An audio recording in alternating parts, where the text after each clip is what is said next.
السلام عليكم ورحمة الله وبركاته.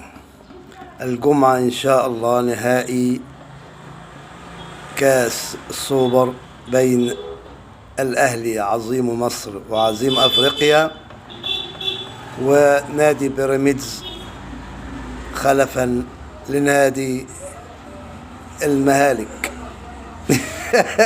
نسميه نادي المهالك بدل الزمالك، لأن صحيح يعني مجهود سنة. هو السوبر ده بيبقى إيه؟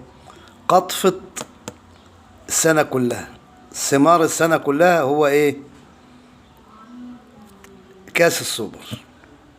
فما راحش خالص، انسحبوا زي كالعادة، يعني هم أساتذة انسحابات يعني.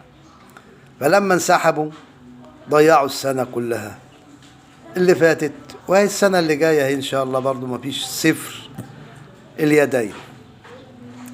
فما فيش قدامنا حاجة إلا نقول لهم يا حسرة عليها، يا حسرة عليها، يا حسرة عليها، يا حسرة عليها.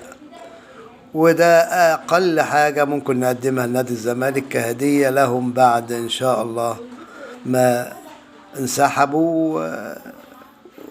الجمهور بتاعهم حزين والأعضاء حزناء، حتى اللي اتخذوا القرار نادمين داخليا، لأن تشوهوا خالص. وربنا يكون في عونهم يا رب. والأهلي دايما في العلالي، ومن نصر لنصر ومن فوز لفوز. والسلام عليكم ورحمة الله وبركاته.